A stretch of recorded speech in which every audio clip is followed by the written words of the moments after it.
For joining us in another episode of Advocacy Arena, the place where we seek to inspire and inform citizen engagement. We'd like to welcome you back to another episode of what I have termed the Boomer and the Millennial Dark Money series here with Mudpuppy. And I want to thank you, Mudpuppy, for joining me again today and ask how you're doing. Well, hello, Miss D. Thank you so much for having me. I'm definitely excited to talk about dark money with you today. Great day, lovely Right. Sunday. Absolutely. And we can be a little bit relaxed about it. And we've had an opportunity to relax, on Saturday, have a little fun. So I kind of like having these conversations with you. I wanted to just start out asking if, because you are in your 30s and I'm in my 60s, and I just wanted to know if in your age group demographic and kind of circle of influence, if you think that people understand what dark money is or, know what it means. So I do not think that millennials understand what dark money is. I think I even had to kind of fully understand it. And I would even add on to it because, I think it mostly covers super PACs or PAC money, and it doesn't really account for the nonprofits. I would say on the whole, millennials are not educated on dark money. Okay. Well, I think the same is true of my boomer friends and general demographic, because I think that they tend to view politics in the traditional ways and sense. And I think that they recognize a lot of crazy things are happening. And I think for many of them, they just don't really know where it's coming from and just kind of see it as like a sign of the times, like, boy, things have just gotten awful. People have lost their mind with this generation. So with that being said, I want us to dive in on this episode with, I know, some work that you've been doing, and we'll just expand on it a little bit. Tell me a little bit about what the World Congress is, because I know you've been doing some digging around that. Yeah, so it's called the World Congress of Families. It was started in 1997, I believe, between the Russians and Dr. Alan Carlson, I believe his name was, and he was also involved with Hillsdale College. So basically they formed the World Congress of Families. It was a project of the Howard Center, which is now the International Organization for the Family. Okay. So essentially what it is, it's an umbrella for, interconnected organizations, and they're all kind of pushing for restrictions on LGBTQ plus rights as well as abortion rights. So they all kind of share the same views, which is pretty frightening considering, the stuff going on in Russia, or that has gone on in Russia. So so it's very interesting. And some of the groups who are involved in the World Congress of Families are also involved in Project 2025. So it's very interesting stuff. And likely also in the Council for National Policy. Yes. Because I see the world, I had heard of them. I didn't do a lot of digging or research around them. I knew that they were international. So I kind of view the Council for National Policy is just a national version, and the World Congress of Families, the international version of that. Yes. That is correct. I mean, they have individuals from, Russia, the US, Spain, Italy, Hmm. multiple different countries. And again, they all believe kind of in the same things. Yeah, And there was a book that was written some time ago, and I think there's a documentary, The Family, Mhm. which tells the story. I had that book at one time. I lost it in one of several moves. And I remember the author's name, Jeff. Charlotte or something like that. But I remember that, and that was in the 90s when he was talking about his experience there in Washington. Like they had a building, like kind of, I guess you could say, kind of a training camp, if you will. Mhm. And he talked about how international figures, high level politicians, and businessmen moved in and out of that, retreat or, training ground on a regular basis. And that was terrifying to me to, Yes. And didn't because they started the National Prayer Breakfast, is that correct? that's correct. Yes. And it was all really, I mean, you could see that it was just this kind of world order forming to have world power and domination, held in the hands of these few, people, like, and I don't mean like in number, but a very small segment of our population Mhm. in their hands. So that is indeed important, I think, for people to know and to know what they're doing. And do you want to talk a little bit about maybe some specific areas that they may be working, like at stateside, local levels, or laws, that sort of thing, if you want to expound on that a bit? Well, I don't have much information on the World Congress of Families Hmm. as it relates to, specific legislation in the United States. Hmm. But I know that they had been, basically working with those in the United Nations or the UN. Okay.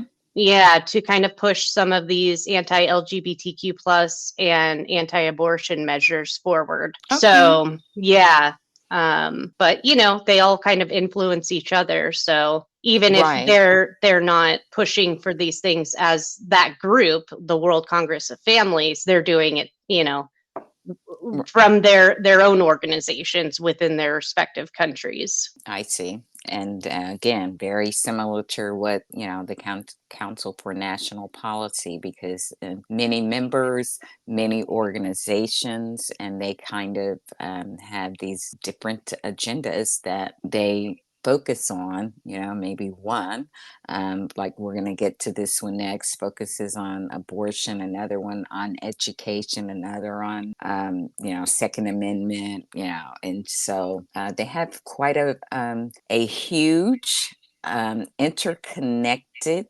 network of people and organizations that are very much having an effect on laws that are being passed, and just a type of cultural ideology that I feel is being spread and infused into our society today, which I think is kind of a dangerous thing. I mean, I think there's always something, the times change and people, a society's ideology gets shaped. But I think when, there's a difference between, because of just the natural unfolding of things during that time, like the Industrial Revolution, the Enlightenment age, and that kind of thing. But this seems a little bit more ominous and scary in that it is unfolding. It's being manipulated, so it's not a naturally kind of occurring thing, and that's a Yes. very, yeah, that to me is very concerning. And Well, and it's the World Congress of Families is also, or was at least, heavily funded by sanctioned Russian oligarchs. mm, A few of those include Konstantin Malofeev or Malofeev. and Vladimir Yakunin, who I just figured out has connections to an individual who has connections to the new apostolic reformation, or NAR, the Seven Mountains Mandate, essentially. Okay, okay. Dominionist kind of Yes. ideology. Yes. And there are a lot of little, let's just say, astroturf groups or, nonprofits that kind of come under that ideology. Because I talked about one in one of our live spaces called City of Elders, or something like that. Mm-hmm. So very interesting. Continue. Yeah, yeah. Well, I mean, because I was yesterday researching something called Agenda Europe, which is basically the same individuals who are involved in the World Congress of Families, but some of their emails were leaked.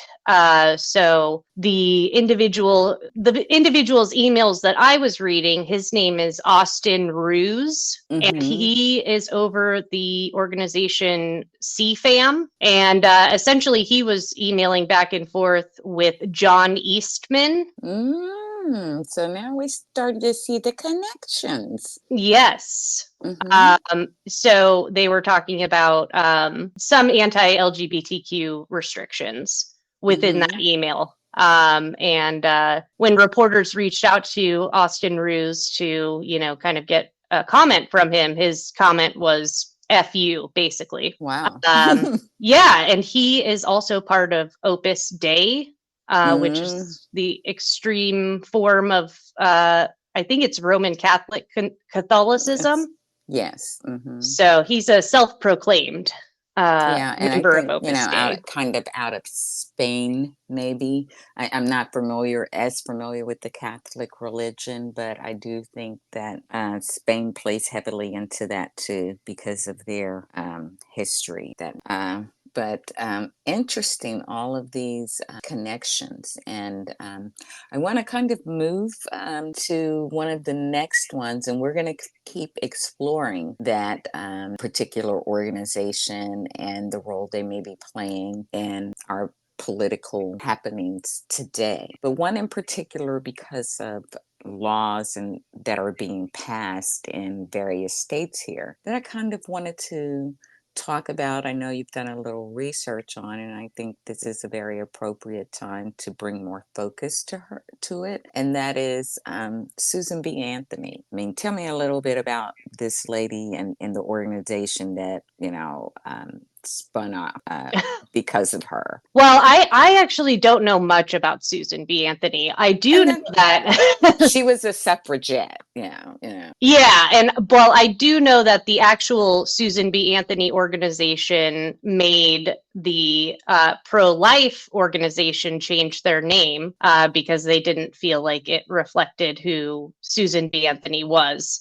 So that much I know. But basically, I would say that they're probably one of the most influential pro-life, anti-abortion groups in the country. And they campaign for, anti-abortion laws and lobby for kind of extremist legislation and also voter suppression campaigns. Mm-hmm. I know that they also filed an amicus brief in the Supreme Court for the Dobbs case, which we all know to be, Roe v. Wade, essentially.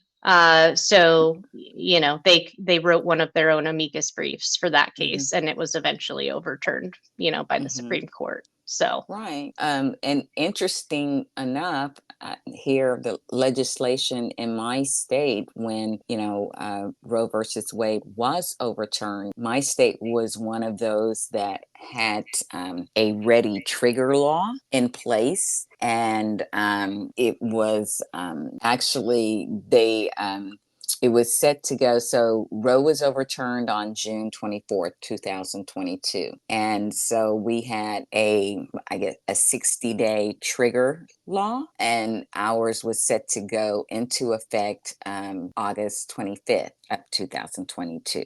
And the legislative members that we had, many of them were so eager and such zealots that they actually tried to take it to the state Supreme Court to get it moved up earlier. Like they Oh wanted gosh. it. Yeah, that's how eager they were to put it in place here. And then the other thing that I recall, and there is a ProPublica article about this and the work of Susan B. Anthony, the pro life America, being heavily involved in the shaping of our extreme laws and being on actual like Zoom calls with other organizations, I believe it, the Tennessee affiliate of National Right to Life, and some other lobbyists and lobby like groups. And they were very strong in their stance on actually not having any exceptions, like advising the legislators to hold strong, to not change, because there were people, their own Republican constituents, who were asking even then for some grace to be given, like to make some exceptions. But this organization, along with others like them, were pushing to prevent any exceptions. So Yeah, I actually was reading from SourceWatch, which is part of Exposed by CMD. They kind of just, it's like a wiki for, yeah. all of these hate groups, is what I like to refer to them as. But Yeah, I like both of those yeah. resources. But apparently the president, her name is Marjorie Dannenfelser. Hmm. She called the rape exception to the pro-life policy as abominable, or her own words. So I yeah, this mean, is a group that we're currently dealing with. And, I think they're also part of Project 2025, working hmm. to ban abortion nationwide, and also helping, I'm sure, the Alliance Defending Freedom get Hmm. mifepristone banned nationwide. Yeah, I would say that you're right. So we can talk about them a little bit more because I see no signs of them letting up. I feel like when they get a win in one state, it just kind of emboldens them and push them to continue across the nation. And of course, elect a president that would move toward a national ban, which is ultimately what they want, which ties back into this desire to reshape the country, the world, when you include the World Congress of Families, into an ideology that is deeply rooted in, just like kind of patriarchal religious terms. Yes, very much so. And clearly, they don't understand the separation of church and state. But, I think we can also thank the IRS for, allowing these groups to engage in political activities, even though they are not supposed to be doing that. Right, because as 501c3s, it's supposed to be nonpartisan, educational, and charitable. And Ann Nelson is someone who speaks to this a lot when she talks about, her shadow network and the research that she has done and continues to do along these lines. And I want to thank her for helping me to grasp and understand, first of all, what the Council for National Policy was and does, and their significance. And so I tend to look for any information that she shares to help continue building that base of knowledge and understanding. And I know that you have a lot of the resources and things that you use as well, and websites, and so we share those things. And I think that it's very important because, as you said from the outset, that you don't think a lot of people in your demographic really know, and I didn't think a lot of people in mind know either. So that means a lot of people who don't know and understand what dark money is, and the organizations that are kind of part of that shadow network. So I think that's why I enjoy having these conversations with you in an ongoing way to help people to understand better and to expose just a little bit more knowledge to the advocacy arena audience and beyond if we can, because I happen to think that the more informed citizens are, the better engaged they can be. So I want to thank you for continuing to have the focus and the commitment to doing the work that you do along these lines. And with that, I want to start to wrap us up and ask you how you think we might be able to break through these walls of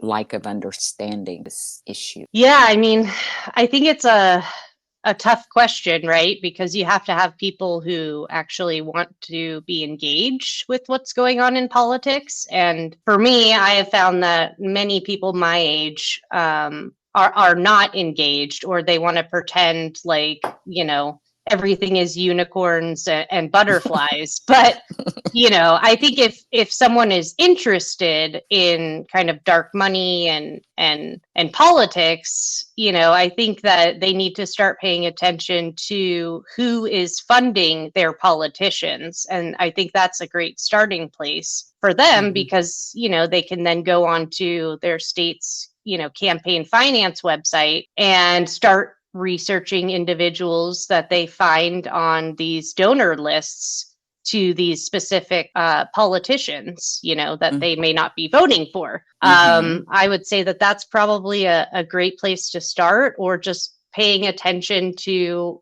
articles that are being written, I would say specifically about Leonard Leo, because that's my kind of wheelhouse. Mhm. But start paying attention to some of these groups who are being mentioned in these articles, and once you kind of figure out that they're all kind of working together, it makes Mhm. it makes it make a lot more sense. Absolutely. You can start the way that it kind of clicked for me was I started thinking of them as pieces of a puzzle, a huge puzzle.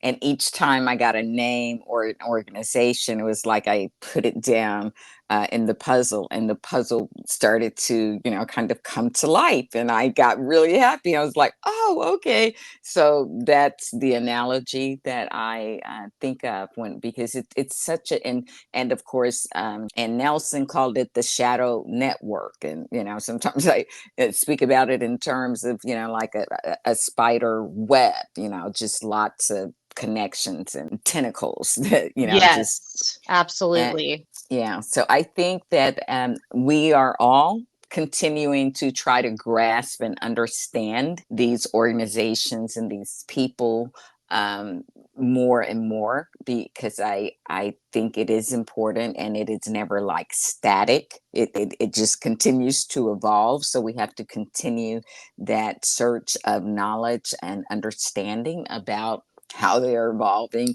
and what's going on. And again, I applaud you for your interest, your tenacity in pursuing that. And I want to invite the audience to join us live in Advocacy Arena, where we host a live roundtable discussion that often includes topics like these, but we also cover the top news, and sometimes we hone in on particular issues and still include those things, again, as an opportunity to help people become more informed. And I feel they are often inspired by the voices and contributors that we have in that conversation.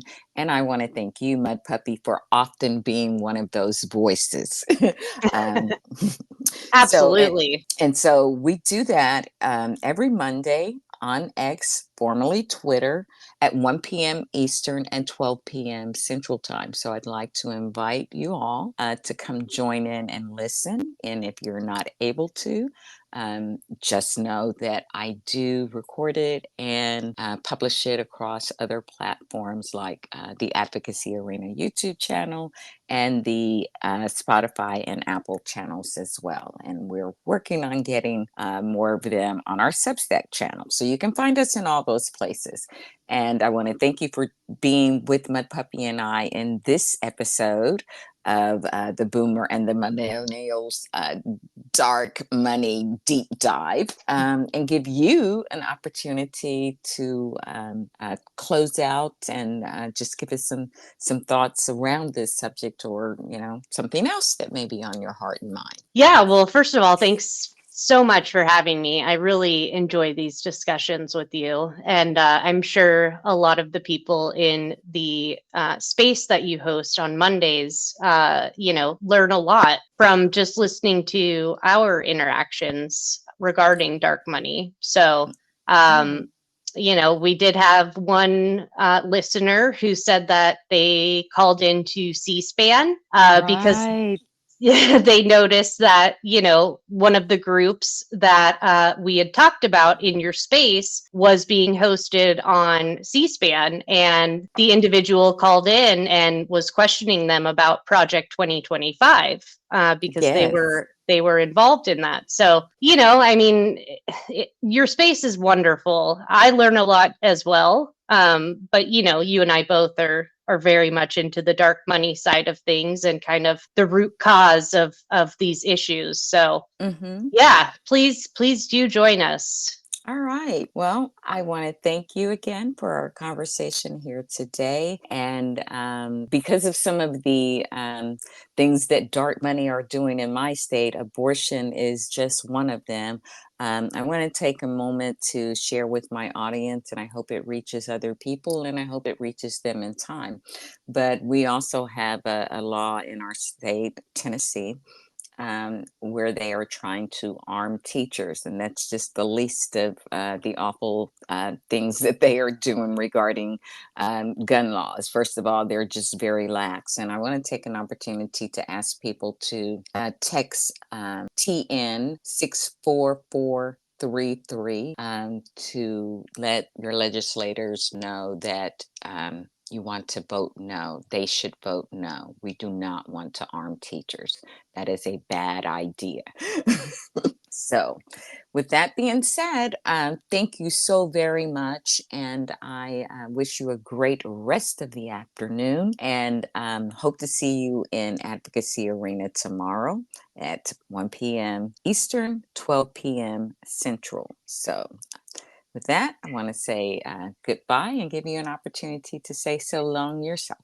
All right. Well, thank you so much for having me, Miss D. If you would like to give me a follow on X, my handle is at mudpuppy_16. All right, you heard it, folks. She's a great follow over there, a very informative time. So, again, thank you for joining us in Advocacy Arena today. Look forward to seeing you in our live forum on X tomorrow. And with that, I wish you all a great rest of the afternoon and start to your new week. So long.